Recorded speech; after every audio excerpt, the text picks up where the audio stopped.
बोधकथेचे नाव आहे मनूचे स्वप्न.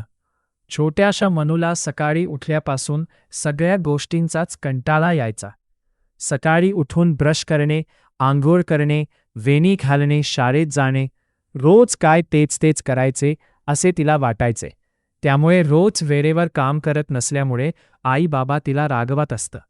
रोज शाळेच्या बसमध्ये बसून शाळेत जाताना ती खिडकीजवळ बसायची. खिडकीतून सगळे बाहेरचे तिला पाहायला मिळायचे आणि ते तिला खूप आवडायचे. त्यांची बस रोज एका पुलावरून जायची. त्या पुलाखाली नदी वाहत होती. नदीचे पाणी संथ असे आणि पुष्कळदा त्या पाण्यात असलेल्या मासोळ्या मनूला दिसत. एके दिवशी असेच मासोळ्यांना पाहता पाहता तिला वाटले, किती छान आहेत या मासोळ्या. आमचं जीवन सकाळी उठ उठ म्हणून आईच्या मागे लागणे, ब्रश करणे, आंघोळ करणे, वेणी घालणे असे काही करायचे नाही. शाळेतसुद्धा जायचे नाही, मग अभ्यासही नाही. नुसते पाण्यात पोहणे आणि खेळणे.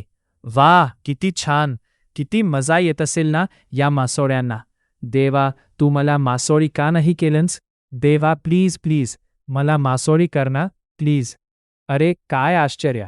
मनूने जेव्हा ही प्रार्थना केली तेव्हा सगळ्यांच्या इच्छा पूर्ण करणारी परी तिच्या जवळच उभी होती.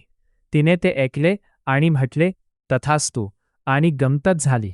छोटी मनू मासोळी बनून पाण्यात पोहू लागली. तिला त्या थंड पाण्यात खूप छान वाटले. सुरकन इकडे तिकडे जात ती मजेत पोहू लागली. तिला वाटले, किती छान आहे हे आयुष्य. असे पोहत असतानाच तिला दिसले की एक मोठा मासा तिच्याकडे झपाट्याने पोहत येत आहे. तो जवळ येऊन आ वासून तिला खाणारच. तेवढ्यात मनू झटकन खूप वेगाने दूर पळाली. ती खूप घाबरली. इथल्या छोट्या मासोळ्यांनी तिला सांगितले, या मोठ्या माशांपासून जपून राहायला हवे, ते आपल्याला खाऊन टाकतात. तेवढ्यात किनाऱ्यावर मासे पकडणाऱ्या लोकांचा गलका ऐकू आला. मनूने त्या मासोळ्यांना विचारले, आता हे काय आहे? तेव्हा त्या मासोळ्या म्हणाल्या, अगं पळ पळ इथून, आता हे लोक जाळे टाकून आपल्याला जाळ्यात पकडून घेऊन जातील. मनू घाबरून त्या मासोळ्यांबरोबर पळाली. आता पाण्यात तिचा लपंडाव सुरू झाला. मोठे मासे दिसले की लपून बसायचे, पळायचे, जाळ्यापासून वाचायचे.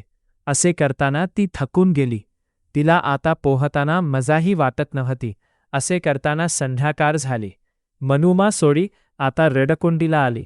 रात्रभर पण असेच पळत राहायचे का? मग झोपायचं कधी? आता तिला आईबाबांची आठवण आली आणि ती रडू लागली. ती म्हणाली, देवा देवा, मला असे जीवन नको, मला परत मनू बनव ना.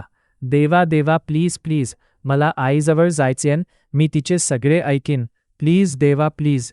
आणि आश्चर्य, याही वेळी परी तिच्याजवळ उभी होती. तिने मासोळीला परत मनू बनवले. मनू आता खूप खुश होती आणि ती अंथरुणात लोळत होती. तेवढ्यात तिला आई उठवायला आली. मनू, अगं, शाळेत जायला उशीर होईल, उठ बेटा. मनू ताडकन उठून बसली. म्हणजे स्वप्न मी पाहत होते तर. ती आईला बिलगली आणि म्हणाली, आई बघ, मी पटकन उठून तयार होते. आई आपल्या शहाण्या झालेल्या मनूकडे आश्चर्याने पाहतच राहिली. एका स्वप्नाने मनूला शिकवले होते की दुरून डोंगर साजरे. दुरून आपल्याला जे दिसते ते प्रत्यक्षात तसेच असेल असे नाही. म्हणून आपल्याला जे काही मिळाले आहे त्यातच संतोष मानून नेहमी चांगले काम करत राहायला हवे.